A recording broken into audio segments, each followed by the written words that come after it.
ډېر داسې کارونه دي چې هغې کې هم د شرک ملاوټ دی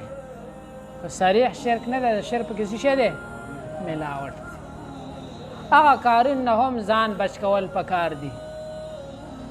هغه مثال چې د شرک ملاوټ پکې دی نجومیانو نه د غیب خبره تپوس کول نجومي له ورشي زما قسمت وګوره چې څو ودونه پکې دي واده پکې شته که نشته دی زامن پکې شته که نشته دی مال پکې شته که نشته دی دا تپوسونه خلک کوي که نه یا پنډت له ورشي پنډت د هندوانو مشر ته ویلی شي او لاس ورته ښې او نن سبا پاکستان کې هم ډېر دي لاسونو د لکیرو نه معلوموي لکیره کږه ده داسې ده مستقبل دی لکیره نیغه ده مستقبل دی ښه دی ستا حال احوال مالداري غریبي واده زامن مستقبل د څه نه معلوموي لاس د دې لکیرو نه دا هم شرک بوی پکې دی یا د چا نه پال وباسي ماله پال له وباسي خلک پالونه وباسي چا طوطیان کېنولي چا نور مارغان کېنولي څوک یې داسې راوباسي پال له وباسي داسې شیونه ایښي وایي دا یو تیروال هغې کې لیکلي هلکه وایي دا ستا پال دی نو دا پالونه رایستل لاسونو لکیرې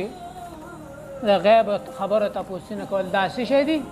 دی که هم ملاوټه او بوی د څه دی شرک دی یا چیچک بیماری د دانو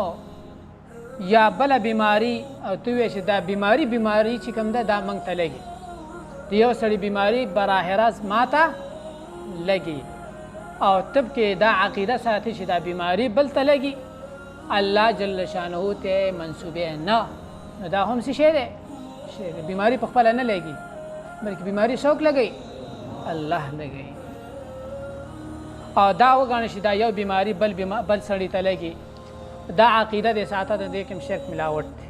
بلکې چې بیماری هر چا ته لګي دا چا څوک لګوي کو اول سړي ته لګېدلې الله یې لګوي چې دویم ته لګېدلې څوک یې لګوي او ته وایې چې دا بیماری په خپله لګېږي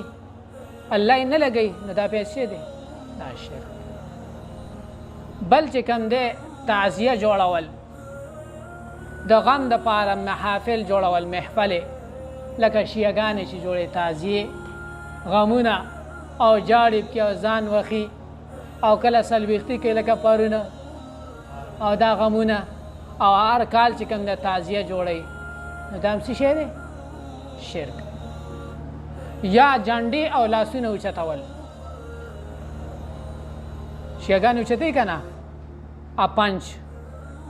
دا څه شی دی دا هم شرک ملاوت